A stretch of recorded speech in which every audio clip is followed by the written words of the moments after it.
Generate करेगा economy को, वह अपने आप में बहुत महत्वपूर्ण है। और उसका एस्टिमेट है कि 3 lakh people will footfall on A daily basis. जो विजन है और जो कॉन्टेक्स्ट है वो पांड जी ने बहुत अच्छी तरह से आपके सामने रख दिया। उस विजन को ग्राउंड पे कैसे ले जाना है वो 6 जुलाई को उसको इम्प्लीमेंट करते हुए हम आगे बढ़ेंगे। तो मैं आपको कुछ कॉन्टेक्स्ट इसके सामने सेशन के रख दूंगा और एक कुछ फिगर्स आपके सामने रखना चाहता हूं। वो ये है कि भारत एक समय पे विश्व गुरु के स्थान पे था और उस समय आर्थिक रूप से बहुत प्रगति कर रहा था, और उस समय जो various art, culture, music, dance, इन सब के बहुत बड़ा कंट्रीब्यूशन था देश की अर्थव्यवस्था में। लेकिन फिर पीछे कुछ छूट गए थे। लेकिन भारत के अंदर there is tremendous potential with regard to cultural content, और उस टोटल पोटेंशियल को रियलाइज करने के लिए अभी बहुत ज्यादा स्पेस है।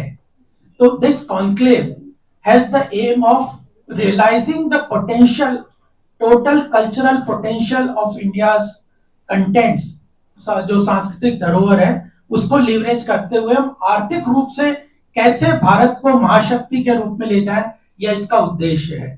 और मैं आपको कुछ एक फिगर्स दे देता हूं।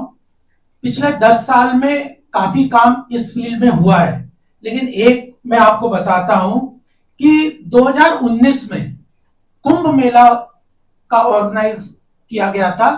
एक तरीके से आप लोगों ने देखा होगा कि उस समय 2019 में अर्ध कुंभ था, उसमें एक तरीके से उसको अलग स्केल पे ऑर्गेनाइज किया गया। और एक सीआईआई की रिपोर्ट में आपको उद्धृत करना चाहता हूं। यूपी गवर्नमेंट ने उस कुंभ मेले में 4,200 करोड़ रुपए केवल खर्च किए थे सरकार ने, और सीआईआई की रिपोर्ट कहती है कि उसने जो इकोनॉमिक एक्टिविटी जनरेट की वो 1,20,000 करोड़ की है। तो गवर्नमेंट स्पेंड 4,200 करोड़, और जो डायरेक्ट लीवरेज जो है उस समय उस इकोनॉमिक डेवलपमेंट के, वे हमारी नहीं है, सीआईआई की रिपोर्ट है, उसका 1,20,000 करोड़ की उसने इकोनॉमिक एक्टिविटी 2019 में जनरेट की है।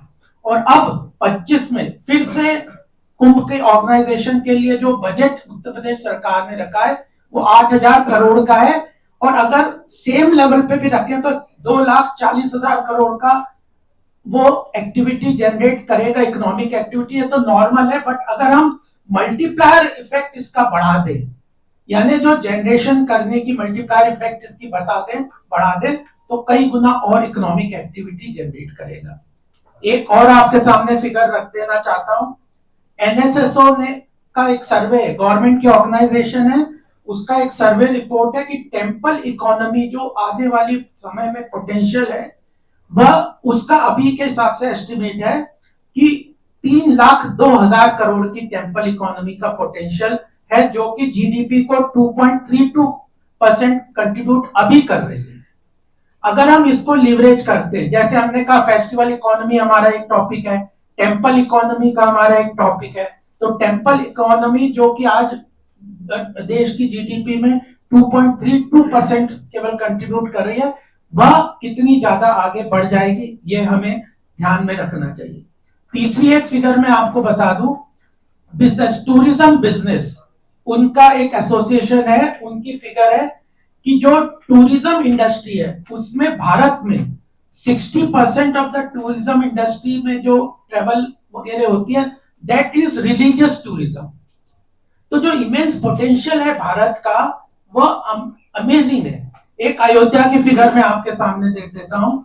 मास्टर प्लान अयोध्या का 2031 का मास्टर प्लान सरकार ने बना लिया है, उसमें the expenditure budget for Ayodhya is, समझने के लिए मैं आपको ये बताना चाहूंगा कि कॉन्क्लेव, ये जो कॉन्क्लेव है कल्चरल इकोनॉमिक कॉन्क्लेव है, इकोनॉमी, क्योंकि मैत्रीबोध परिवार एक सामाजिक और आध्यात्मिक संस्था है, और कहीं सामाजिक जो प्रोजेक्ट्स हमने किए हैं और कर भी रहे हैं, चलता आ रहा है, जैसे कि मैत्री आदर्श ग्राम है, जो ग्रामीण विभाग में हम बहुत काम करते हैं कि वहाँ पर एक सोशल कॉन्शियस को जागृत किया जाए, लोगों में एक होलिस्टिक वेलबींग को लाया जाए, और जो उनकी बेसिक नेसेसिटीज़ है उनको फुलफिल करते हुए साथ में एक आध्यात्मिक और जो संस्कृति हमारे देश की है वो उनके भीतर जागृत किया जाए। तो उस प्रकार से मैत्री आदर्श ग्राम है, या उसके बाद हमारा और एक प्रोजेक्ट है जो यूथ पर जो आधारित है, कि युवाओं को एक सोशल कॉन्शियस दिया जाए, सही मार्गदर्शन दिया जाए, और देश में वो अच्छी उन्नति करते हुए देश को कैसे और आगे लेके जाए।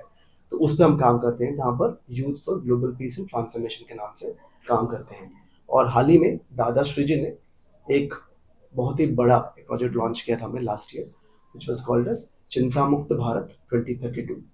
तो बिकॉज दादाश्री जी स्वयं भी डॉक्टर थे, आज वो स्पिरिचुअल आध्यात्मिक लीडर हैं, जो उनका जो संकल्प को लेकर आगे काम कर रहे हैं। बट क्योंकि डॉक्टर वो जानते हैं कि मेंटल हेल्थ कितना इंपॉर्टेंट है, तो चिंता मुक्त भारत जो था वो कहीं पे कि मेंटल हेल्थ के स्पेस पर हम बहुत काम कर रहे थे, क्योंकि आज stress, anxiety, panic, suicidal depression ये बहुत बढ़ रहा है। तो उसको डील करने के लिए एक यूनिक हमने प्रोग्राम लॉन्च किया है, और अगले 10 साल तक हम उस पर काम करेंगे, ताकि उसको कहीं पर देश को चिंता मुक्त बनाया जाए।